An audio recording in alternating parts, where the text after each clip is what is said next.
Hi, welcome to part 2 of Unseen Victories, Beyond the Paralympic Glory. If you haven't listened to part 1 yet, go back in and tune in, you won't want to miss it. In part 2, our guests, elite athletes Ryley Batt and Natasha Price, open up about some of their personal struggles, including Natasha's time spent in aged care at only 28 years old. Are you sick of the same old disability stereotypes? We were too, so we did something about it. Welcome to That Was Unexpected, the Disability Lifestyle podcast for everyone. Brought to you by Young Care and hosted by me, Lisa Cox. Join our amazing guests as we delve into topics that don't often hit the headlines. So let's do this. Prepare for the unexpected. If you're low vision like me or have other accessibility requirements, check out our show notes. Before we get started, we'd like to acknowledge the traditional owners of land on which we record. We pay respects to the elders, past, present and emerging. Tash, you spent a bit of time in aged care, didn't you? I did. So because as I spoke about earlier, my disability was something that just happened overnight. And when I was first sick, I was just in a little town in the UK, and they didn't have a rehab hospital there. The only place that I could go to get used to life as a blind person, this was before I lost the use of my legs, was an aged care facility, and it was a facility where the average age was 89 years old, and most of the patients had some form of dementia. So it was really tough. I was 28 at the time, and the facility itself wasn't set up for somebody not only who was younger, but also somebody who was actually trying to get out and start figuring out this new life. There wasn't the mental health support, to help me to, I guess, accept my new situation. So that was something I had to figure out on my own. But there also wasn't the support of, getting used to using a white cane, getting used to my new reality and the new ways in which my body was functioning. So it was definitely a tough time, and something that I had to figure out on my own.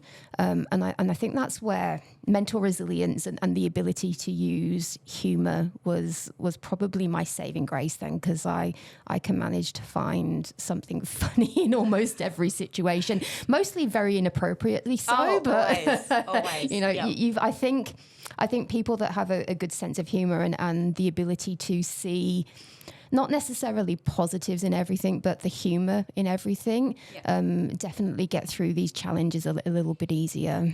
Yeah. I don't know what you find, but I like to joke around with people, especially people I've just met, about jokes where, I can't even stand up for myself. You got it. Or wheelchair or leg jokes. And the amount of people you got two different people who cringe and don't know how to react, and people who laugh. And And I think it's really cool when people they have a chuckle with it and have they're just like, that was funny, because they're people who can accept your disability more, in my opinion, and they're not, I don't know what the word would be, but they're not sort of like, they're not worried about your disability as much. They're happy for you to have a joke about yourself, and it is so funny seeing those two types of people just either cringe or laugh when you pick on yourself. I quite interestingly and enjoy how far I can push the barrier and get people to say, I quite enjoy the cringe.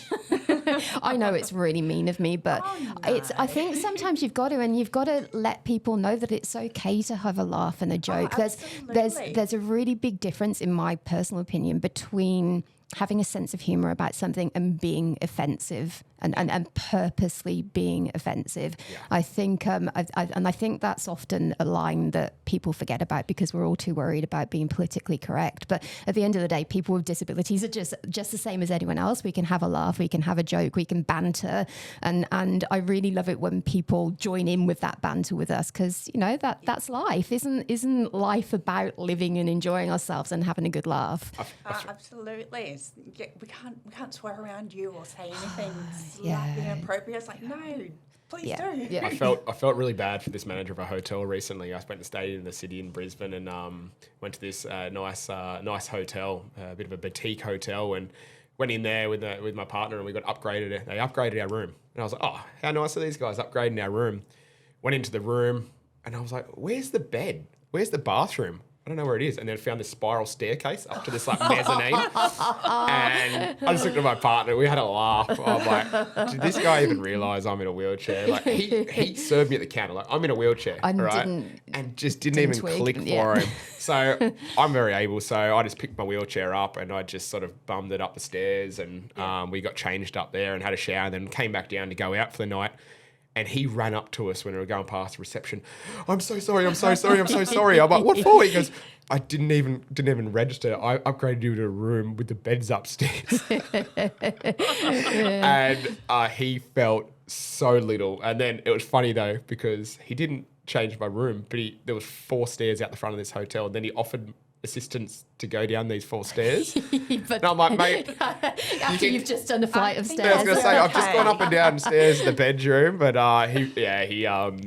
he felt pretty small. But we had a bit of a laugh about it later on when I came back, and I think that's what it's about. I was like, mate, it's all good, you know what I mean? I think that's actually pretty special that he actually saw me and he was serving me and upgraded our room and me in front of him, and he didn't see the disability. Yeah. So that's where my mind went. And, you know, people listening at home are probably going, mate, you know, how did you not see that? Like, that's so silly of him. But I think it's something special, and that's just the way you take those things. I didn't take it as something rude. I thought it was pretty cool that he didn't see that disability and didn't think I needed that assistance. Yeah. Why do you think the Olympics get so much more either coverage or airtime, all those sorts of things, than the Paralympics? Yeah, well, look, I'm going into my 6th Paralympic cycle. So Paralympic Games, Olympic Games is every 4 years. It's not like, you know, other sports where they have their major, you know, premierships or whatever every year. We have it every 4 years. So we don't get that time in the spotlight as much as mainstream sports. What can be tough. But what I have noticed over, as I said, this being my 6th Paralympic cycle, is the growth of the Paralympic Games. Yeah. The growth of mainstream media taking it over, the acknowledgement of just people in the community of the Paralympics. In Athens, my first Paralympic Games, I know Sydney 2000 was a great success, but in Athens, I was pretty underwhelmed, to be honest. It was, you know, I think SBS did the coverage then, and you know, it just, I don't know if the Paralympics was sort of in the vision of most people when there was a half an hour highlights package a night. And how are you meant to be a role model for kids with a disability or you know, a household name if you're getting a half an hour package every night? It grew a little bit in Beijing, obviously on the same time zone, and I can't remember the time package there, but it was a little bit more, maybe a couple of hours a night. And then London, it took off a little bit more, and especially the UK. The UK, it was live on Channel 4 over there. Yeah. They did big billboards, you know. I think one of them, I can't remember what it said, but it was a big black sign with white writing after the Olympics finished, and went, "Thanks for the warm-up." And then had the Paralympics. Oh, yes, I remember that. And that was pretty controversial, but I think that's pretty cool. And like, every game we played in, we won the gold medal in London there, but it was absolutely packed, and like, people couldn't get tickets quick enough, you know, to the wheelchair rugby, and every sport was just packed, and they really got behind it. It was awesome. Obviously, time difference for us was very hard, so, you know, getting viewership with you know, at home was quite tough. And then you went into the Rio Paralympic Games, where they obviously were, the whole Olympics and Paralympics, they were worried about, you know, just crime and the games in general going ahead and whatnot, because it was just a bit unorganised. It was an amazing games, amazing, and that was the same. Wheelchair rugby was the hottest ticket in town, and it was just, we played in the gold medal final there and won the gold medal, and it was just probably the most hectic game of my life. Just, you know, I think it was 16,500 people in that stadium that were allowed, packed out, people standing everywhere in the seats, screaming Brazilian fans.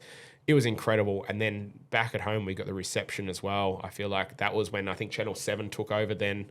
They might have taken over in London, I can't remember. But yeah, they took over and did really good. You know, I think they were starting to go on like catch-up TV then and on apps and whatnot. And then we obviously went into Tokyo. Tokyo was a bit of a letdown because bloody COVID. We couldn't obviously have people in the crowds there, and no family could come over. And I know like wheelchair rugby in general was sold out within 2 days of them opening tickets. But then we played in front of absolutely no one. It was like cricket. So when you're playing out there, it was weird. It was like you're playing, like you're in a training facility, and it was just eerie, and it was hard to get that adrenaline. I was going to say, it must have taken the momentum out of it a little bit. 100%. Because you draw on that crowd. I don't hear the crowd when you're out there. Like, even though, like, you know, I wouldn't be able to hear you screaming at me in front of, in front of those crowds when you're out there. It is brutal. You don't actually hear the crowds, but I think it's just that white noise. The energy you there. Just feel that energy, and that was weird. But I think the good thing is Australia was going through another wave of COVID, and people were at home and they were watching the Paralympic Games. And Channel 7 did a fantastic job, really good job of promoting the Paralympic Games. You know, it was on I think it was 7 or 7 Mate, and it was on continuously. And then you obviously had all the apps where you could go on every different sport. There was highlight packages in there. And I'm not sure of the numbers, but the Paralympics almost got as many views as the Olympics. And I think that's really special. And I think it was amazing for people to see what people with disabilities can do and the barriers they can break down. And obviously we talked about earlier in the show as well about kids with disabilities and having role models. How good's that? Yeah. You know, they see role models out there. So and the non-disabled community exactly. They're all stuck at home because there's nowhere to go because it's COVID. And like, this Paralympics thing's kind of all right. It's almost educational, these right? Guys are like, awesome. It's almost educational for a lot of people as well, because so many people, you know, might look at us and go, oh, how are they going to do that? And then they see us compete in a sport and they're like, oh, wow, that's how they do it. Stuff. You know, they can do stuff. Oh my God. Oh my God. And then I know, right? we get that a lot, don't we? But Channel 9's taking over the Paris Games, and I'm looking forward to seeing what they do. But I'm sure every night, every day, there's going to be sort of 12 hours of coverage on their channel, and then obviously through their app as well. Obviously, it's going to be different because Tokyo, where we had such high viewership, was almost on our time zone. I think they were 1 2 hour difference.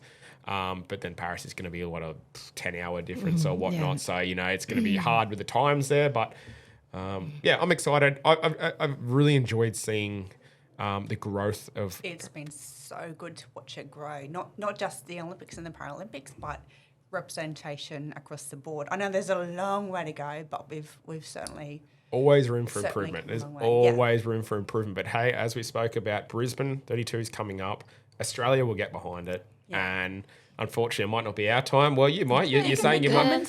Why not? Natasha said she might be going for that record, the oldest record. Hey, I'm all behind you for that. Why not? I love that. But the thing is, there's going to be a new generation coming through who've potentially been watching athletes like myself and Natasha, and we've been their role model. And I think that's even more special, watching an athlete that you have been able to mentor or motivate, and they're coming through and representing Australia. Like, that's...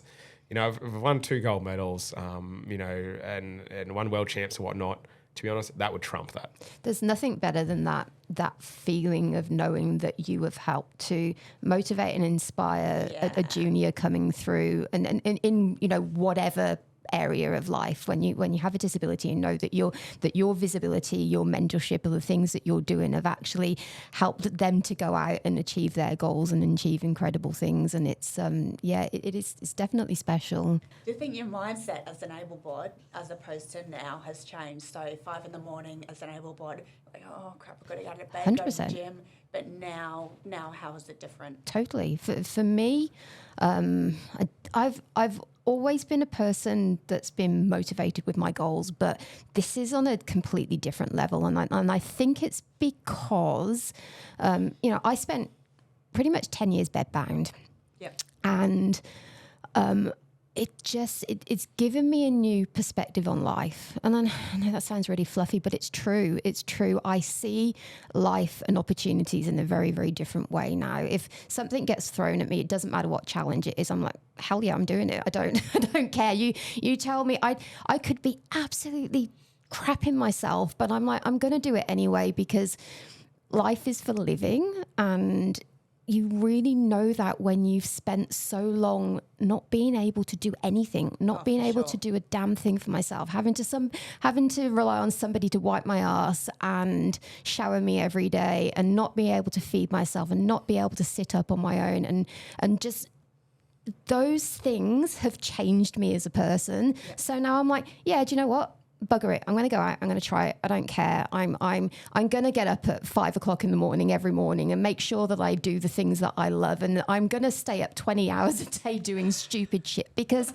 I want to experience life and I want to make up for that missed time. Yeah, movement in whatever way you can. Exactly. I know not everyone can go for a run, but movement, whether it's through exercise or something else, is such a bloody privilege. So important. And you realise that when you have it all taken away. Exactly. Like, damn it, I want to move now. So now every time I go to the gym, like, damn it, I look stupid. I look ridiculous climbing on equipment But who cares? And we're lucky to be able to do that. And I think for me, I had to start somewhere. I had to take those initial steps to get myself out of bed. But there was always this goal that it was never about me wanting to get to the Paralympics at that point. It was just about getting myself up and being able to do, and, transfer out of bed on my own, shower on my own, go to the toilet unaided. But those goals progressed as time went on. And I'm like, do you know what? There is so much more to life. There's so much more to life than just experience the grind day in, day out. I want more. And I think, and that's the case for a lot of people. And it doesn't matter whether you have a disability or not. You just got to go out and chase those goals and dreams, no matter what they are. No matter what obstacles are there in the way, you just find a way of adapting and overcoming. These goals might be different to what they were years ago, but so what?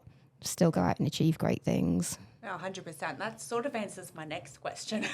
Sorry. That's okay. I was going to say that there's a lot of people who just want to generally be fit, whether it's going for a walk, going to the gym, that sort of thing, aren't aiming for the Paralympics, like you said, but just want to be more fit and healthy, whether they have a disability or not, and whether or not that is functional movement, so they can just get up and do basic things, or perhaps a bit more. But what sort of advice would you have, both of you, for those sorts of people who are really struggling with the motivation or something like that? Because you've both just been absolutely amazing in the way you've found that motivation despite challenges. Yeah, well, for me, I think time management's huge. It's absolutely crucial. Setting a calendar, setting time, so for yourself, for your physical, for your mental health. We can all get caught up in this world with being social, or caught up in the Netflix shows, or whatever you're doing. Set yourself a routine so you know that, hey, it's 7 a.m. Let's it's time to go to the gym. Yep. 7 to 8 or 7 to 9 or whatever you're doing, and just get it done. There is days, and I'm sure Natasha's been through the same with me. There's times you're just like, I could not be bothered to train. And I had one yesterday. I was like, I could not be bothered to train today. I feel just absolutely drained. Once I got into it and just pushed that first 5 minutes and just got warmed up, I was like, what was I whinging about? Oh yeah, it was easy. Get back, it's great. Just get there, get to the gym, start your warm up, whatever you're doing, and it'll be okay. You'll be fine. If you aren't feeling the best, just take it a little bit easier that day. You've still done something, and consistency is huge. But yeah, when I say time management, there's always enough time in the day. There's people out there who say, "Oh no, I just don't have enough time." I'm not saying I was the most busiest guy in the world, but a couple of years ago, I was going through running a CrossFit gym, PTing kids with disabilities, training for myself, working full-time for Suncorp, captain of the Australian wheelchair rugby team, co-captain of the Australian Paralympic team, as well as driving teenagers around for school and sports every afternoon. People will go, how did you fit that in? I just had to get up at 4 a.m. and finish at 8 o'clock at night, as well as, cooking some dinners in there and whatnot. It was brutal, but I absolutely loved it. At the time, I thought it was hectic, but looking back now, I've cut a lot of those pieces of the puzzle out now just to try to simplify my life. I miss it. I miss that. I miss being that hectic. And now I sort of sit around, I've done my training for the day, I've done my work, and I'm like, what do I do now? what do I do now? And that's so weird of us. That's what I think I'd be like if I tried to cut out all the stuff that I get done in a day. So I totally get where you're coming from. It's being organised, right? Yeah, exactly. You can't live that kind of lifestyle and have goals without having that planning and that very solid idea of what needs to be done in a day and how you're going to slot it all in, I think. And that goes for anyone, regardless of what they're doing in life. Planning is so important. It's not only being physical, it's not only about going to the gym and stuff like that, it's about your food selection too. 100%. I guess people who aren't as prepared, if they're like thinking, oh, what am I going to have dinner at 5 o'clock at night? They're going to then go to the easiest option. Exactly. And that's going to be something that's probably not the most nutritious for you. And I see a lot of that with teenagers. They don't have that. A lot of them don't have, I guess, that organisation yet and those qualities yet, and they will get there. Yeah. But they're like, oh, we're not organised. We haven't organised any food or whatever. Let's just get takeaway. Yeah, quick Maccas or whatever. Yeah, let's go. And that's just not the right thing. So if you're someone who might struggle to go out there physically and do training or exercise, and it is hard, or if you don't want to focus on that and it might be a bit too hard, you might not have the time for it. I'm not sure with family or whatnot. Focus on your nutrition, focus on the food, and plan the week before. Maybe, I like to, one of the things I like to do is I like to have a 2-week food plan, and we go sit down and we myself and my partner put down the dinners we're going to have and the lunches we're going to have, and that means we're organised. We know what we're going to have. We're not like last minute, oh, let's quickly duck to the shops, we forgot those ingredients. And when you do that, you become like, you find you lose so much time. Like, so much time is wasted on thinking about things at the last minute rather than fatigue, it's just it is exhausting. By the end of the day, I've had to think about all my choices. Yeah, and it is annoying organising that 2-week sort of roster of food. Like, you don't obviously do the same thing every 2 weeks, but you might mix it up. You might keep some in there all the time, the rotation. Yeah, it takes time on, say, a Sunday or whatever you do it, Friday afternoon. It might take an hour to organise that. But that 1 hour you've organised that, you add that 2 weeks of trying to think what you're going to cook and going to the shops and stuff like that, it equals a lot more than that. So definitely. Just time management there is crucial. 100%. So tell me, what's coming up for both of you? You've both done incredible things in the past, but for the future, what's coming up? So for me this year, I'm just going to be working towards the World Para-Athletics Grand Prix in Switzerland, which I'll have coming up in June. Like I said before, my hope was to try and make it to Paris, but I don't think I'm going to be able to get the qualifying times required before then, but we'll see. We'll see what happens. Stranger things have happened. And then we will just keep working towards the Commonwealth Games and the Paralympics. If it happens, we'll see what happens with that. And then the next Paralympics. So, yeah. Legend. What about you, Ryley? Yeah, for me, as I said earlier, by the time this podcast comes out, we've hopefully qualified for the Paralympic Games. So in March, mid-March, we go to New Zealand and compete against 7 other nations. Top 3 from that competition will qualify for the Paralympic Games. I am, very confident, but as you said, stranger things can happen. Yeah, exactly. Hopefully not in the other spectrum for us. Hopefully by this time listening to this, we've qualified and we're on the road to the Paris Paralympic Games. I'm very confident about that. We're looking really good at the moment, the team. We're the world champions. We won the world championships in 2022, and then we won the World Cup in the end of 2023. So we're peaking at the right time, hopefully. So we're definitely in the run there, but we'll just take, it's so cliche of me right now, we're just going to take one game at a time. And I know that is so cliche, but seriously, you need to do that, because if you think too far ahead, it's overwhelming. You'll get called out, and it's happened to us before. We thought too far ahead, and you get called out in the moment. So, looking forward to this year. I'm just hoping my shoulder can hold up to it, and I know mentally I've accepted that I'm not going to be the athlete I once was, where I was a lot stronger and I could just hold those high intensities for that hour and a half game. I understand my body's not going to be at that peak shape, but as long as I can do what I can do for the team, and let's say out of 10, if I'm hitting those 8s consistency, well then I've done a great job, instead of trying to hit those 10s and making more mistakes. So that's my goal personally. I'm looking forward to this year, and encourage you guys all to watch the Paralympics to to obviously watch wheelchair rugby, but definitely watch Natasha when she qualifies. Hey, we're right behind you, Natasha. And my You know little that. fingers across for both of you thank that you. you achieve all those goals. So one of the questions that we ask all of our guests is, what about you or about fitness, health, all of what we've been talking about is unexpected?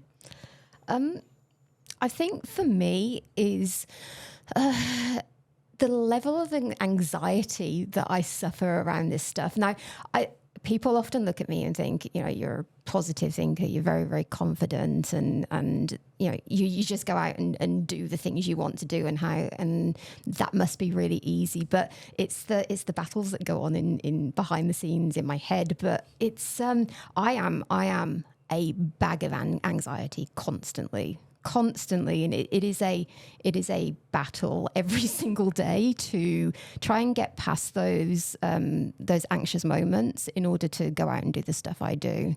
Yeah. What about you, Ryley? What's unexpected? Yeah, well, Natasha sort of stole the words from my mouth, Oh, but sorry. it's okay because I'll let you go first. So, how dare you? Sorry. How dare you? Don't be sorry. I can change it if you like. No, it's all good. I think it's very important, to be honest. And it's the exact same as me. I suffer a lot of anxiety when I represent Australia, and a lot of people don't know that. And before every game, probably too much information here, but before every game, I'm spewing up. No matter what's happening, and that's just because the pressure I put on myself, and that's the pressure to succeed and play at the best. And a lot of people don't see that mental side of athletes, and they think it's just all fine and dandy, and you just train and you get to just perform. One of the things almost made me retire from sport is it's not the hard work you have to do, it's not the travel, that's hard enough as it is. It's the pressure you put on yourself and the anxiety. Before every game, I just can't handle it. And I go, what am I doing myself? Why am I still putting this pressure on myself? And I feel you. yeah, mental health is huge. And I think, we're talking about this topic is, I think just people just need to understand the mental health side of things is a real thing. It is a real thing. And don't be afraid to talk about it. Don't be afraid to... explain it to people. Just run with it and accept it. Like, yep, I'm anxious. Cool. You know what I mean? Yep, I'm just feeling a bit sick from all this stuff. Yeah, cool. All right, move on, Ryley. So I'm learning constantly how to battle with my sort of anxiety there, and mental health, and it's always going to be a battle. I guess that's something for me. Hopefully that's the answer you wanted there, and we're both on the same topic. No, I didn't want any answer, just the truth, but thanks so much for mentioning that, because I suppose we see, I'm generalising here, but the shiny Paralympian who doesn't have any worries, but to be able to talk really honestly about that, I appreciate it. Yeah, I think it's very important. Very important. You see so many people out there with, anxiety or mental health issues, and you just need to find those positive people around you, and those true friends who are happy just to be an ear. They don't even have to talk back if they don't want you. They just need to be an ear for you, just to vent to. When everyone goes through it. If you say you don't have any mental health issues or something, well, sorry, you're lying, because everyone has stresses, everyone has mental health issues, and it's not embarrassing. It's not embarrassing at all. Just talk about it, and if someone's paying you out about it, well, they're not the people you need to keep around you. Oh, no, absolutely. I remember running something years ago that said that we assume the strongest people are all the guys in my gym, bodybuilders, lifting big weights. Nah, the strongest people are the ones who maybe sit on the couch and text a friend and go, I'm not okay, I need help. And all those, that takes way more strength than it does to lift big weights at the gym. Well, this could be controversial, but probably half of them are at the gym because they're worried about their self-image. Yeah. You know what I mean? Potentially so. You never know. Yeah. Obviously, they might just want to be healthy and fitter, but they also could be worried about their self-image, and that's okay. That's all right. But you talk to people about it, accept it. Like we've just talked about self-image earlier in the podcast, and it's we always everyone worries about what they look like at the end of the day, but you just got to try to get it in your head that worry about yourself. Don't worry about what others think of you. Yeah. Just treat people the way you want to be treated, and move on. Yeah. Yep. Well, thank you both so much for having a chat with me today. It's been a pleasure. Really awesome to have you here, and so insightful. Absolutely loved it. Thank you. Where It's been good can fun. our listeners find you? I know I love following both of you on Insta, but what are all your socials? Where can we find you? Okay, I'll go first. On Instagram, I am the _invincible_woman. Also, you can find me at Invincible Official and the Two Cripples, One Pair of Legs podcast. I love that. I might have to listen to that. Yeah, you should. Yeah. Actually, we need to get both of you on the show. I think that'll be fun. Yeah, I love that. There wouldn't be any pairs of legs then. No, exactly. I know, right? I'd be the odd one out. Yeah, you would be. You would be. Yeah, for me, just social media is just Ryley Batt. So spelt a little bit differently, Ryley. Yeah, my parents had to just spell my name different just so no one knew how to spell my name growing up. But yeah, find me on Facebook or Instagram. But yeah, also do a little bit of a side podcast with I guest host sometimes with Kurt Fernley called You Little Ripper. So I do love the podcast world, and that's talking about the Paralympics as well, and keeps you up to date with all the news there in the Paralympics. So make sure you not only listen to this podcast, you jump on You Little Ripper as well. Oh, you guys are both, you've been hosting for years and you're showing me up here. Not at all. But no, thanks again. Really appreciate it. Thank you. Thank you. Thanks for listening to Unseen Victories, Beyond the Paralympic Glory. Since recording this episode, Ryley Batt and the Australian Steelers wheelchair rugby team have qualified for the 2024 Paralympics. Congratulations, Ryley. And Natasha has won the esteemed title of Gold Coast Para Sports Star of the Year. Well done, Natasha. Thanks for listening to That Was Unexpected. If you liked what you heard and you want to hear more, then hit subscribe wherever you get your fix. Have any questions or topics that you'd love for us to tackle? Great! Email podcast@youngcare.com.au. We can't wait to hear from you. Check out our show notes for transcripts, video recordings, and to find out more about our guests, plus the useful resources they share. You can reach us on Facebook, Instagram, X, and LinkedIn at Young Care Oz. Let's not forget, an inclusive community is everyone's business. So let's keep working together to break down barriers and smash some stereotypes.